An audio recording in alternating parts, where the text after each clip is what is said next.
পঞ্চম শ্রেণীর শিক্ষার্থী বন্ধুরা, তোমাদের বইয়ে 7 পৃষ্ঠার এই অঙ্কটি আমি করিয়েছিলাম এক নিয়মে আগের ভিডিওতে।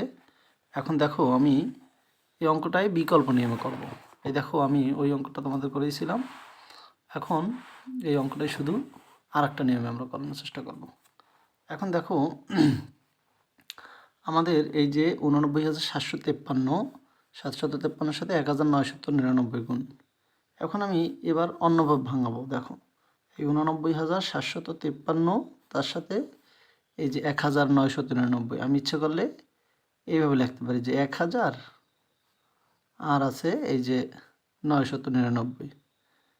এখন আমি 999, আচ্ছা 2 লাইনই করি। এই দেখো 999, এই তারপরে দেখো আবার এই যে 89,753 গুণ এই যে 1000। আবার আমরা দেখো এই 999 কীভাবে লিখতে পারি? 999 মানে 1000-এর চেয়ে কিন্তু কাছাকাছি, মানে 1000-এর চেয়ে 1 কম। 1000-এর চেয়ে 1 কমাইলে কিন্তু 999 থাকে। তা 999 যা আর 1000 থেকে 1 কম, তাও কিন্তু একই কথা। এভাবে আমি ভাঙাইতে পারি।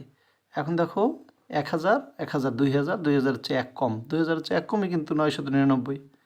এখন দেখো এভাবে লিখতে পারি। এবার এই তিনোটা সংখ্যা, এই যে 1000 আবার 1000 আবার 1, এই যে ব্র্যাকেটের মধ্যে আছে, সম্পূর্ণটার সাথে কিন্তু এই 89,753 গুণ।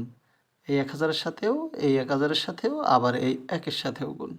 এখন আমি প্রথমে এই 1000-এর সাথে যদি গুণ করি, 89,753 গুণ এই 1000, তারপর আছে যোগ আবার এই 89,753 গুণ আবার এই 1000, তারপর আবার দেখো এই যে এবার বিয়োগ চিহ্ন আছে, দিলাম বিয়োগ। এই 89,753 গুণ এবার কিন্তু 1, এবার 1-এর সাথে গুণ।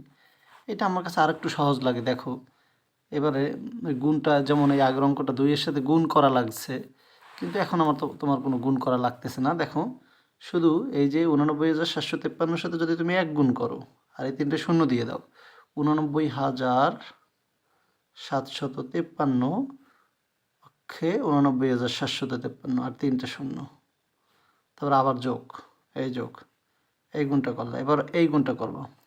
এখন দেখো 89,753 অক্ষে 89,753, 89,753 অক্ষে 89,753 আর এই 3টে শূন্য, 1 2 3টে শূন্য বিয়োগ, আবার এই 89,753 অক্ষে 89,753। এখন দেখো এই দুইটা তুমি যোগ করবা, তারপর এটা বিয়োগ করে দেবা, তখন কিন্তু তোমার উত্তর পেয়ে যাইতেছে।